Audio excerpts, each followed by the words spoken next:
J'ai prévu aujourd'hui de vous faire une vidéo qui était assez drôle, mais au vu de l'actualité qui ne l'était pas, je me suis résigné. Comme vous pouvez le voir, le monde va très mal, et le sang coule chaque jour. On en est tous conscients, mais on en est d'autant plus conscient lorsque la mort se rapproche de chez nous. Des actes terroristes ont lieu tous les jours dans le monde entier. Et il faut savoir qu'un acte de terreur, ce qu'on appelle terrorisme, n'a pas d'origine. Chrétiens, musulmans, juifs ou athées ne sont uniquement que des définitions d'un choix du cœur. Et le terrorisme, la définition d'un acte barbare, que certains parfois veulent adresser à ceux qui les arrangent, pour arriver à des fins qui les arrangent. Je vais pas rappeler l'actualité ignoble qui touche le monde, autant la décapitation d'un homme en France, la fusillade sur une plage en Tunisie, des bombardements en Palestine, une Chine qui force ses musulmans à ne pas jeûner pendant le ramadan, un homme blanc qui tue des noirs pratiquants dans leur propre église, des guerres un peu partout dans le monde, en gros du terrorisme par-ci et du terrorisme par-là. Donc comme vous pouvez le constater, le terrorisme n'a pas de camp, si ce n'est celui du mauvais. Il en existe partout, et autant qu'il peut exister de choix à faire, il y aura de mauvais choix faits. Parfois par profit, par faiblesse ou par folie. Certains utiliseront leur force pour profiter des faibles, d'autres seront utilisés pour leur faiblesse, et le fou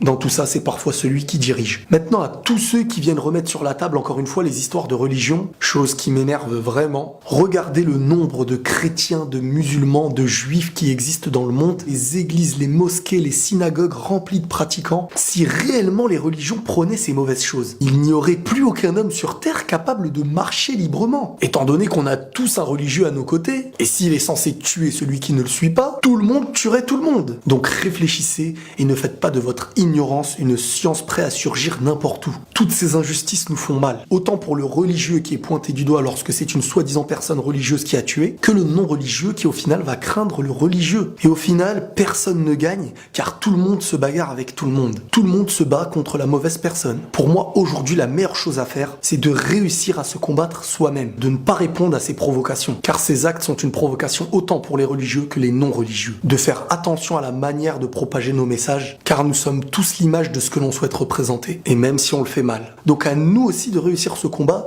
contre nous-mêmes, mais de le faire tous ensemble. Car celui qui après une bêtise se sent dans le devoir d'en faire une, deviendra en fin de compte la naissance du mal auquel il voulait se venger. Et au final, c'est ça qui fait naître un acte terroriste. Donc si pour venger un innocent, tu te venges sur un innocent, tu n'auras fait qu'un acte de terreur à ton tour. Et à votre avis, qu'est-ce qui va payer de toutes ces choses-là? Qui va être mal vu en sortant de chez lui? Qui va être insulté ou agressé? Des innocents, parfois des religieux qui vivent en paix, et aussi des non-religieux qui n'ont rien fait. En fin de compte, tout le monde sème la terreur sur tout le monde. C'est pour ça qu'à mon goût, après ces mauvais actes, chacun de nous doit se remettre en question sur sa façon de réagir, de réussir à s'ouvrir au lieu de se fermer. Car comme on le sait, la porte qui se ferme laisse entrevoir une pièce sombre. Maintenant, le dernier message que j'ai envie de faire passer à travers cette vidéo, c'est de faire attention aux amalgames. On le dit tous les jours, mais on le fait nous-mêmes. J'ai envie de dire que parfois c'est normal et humain. Car si un lion a tué mon fils, j'aurais forcément peur à l'avenir des lions. Mais je n'aurais pas le droit de faire payer le crime d'une seule personne à tous ces innocents. Donc réfléchissez bien. Ne soyez donc pas celui que vous refusez de regarder. Triste réalité et un hommage aux familles des victimes. La paix sur vous.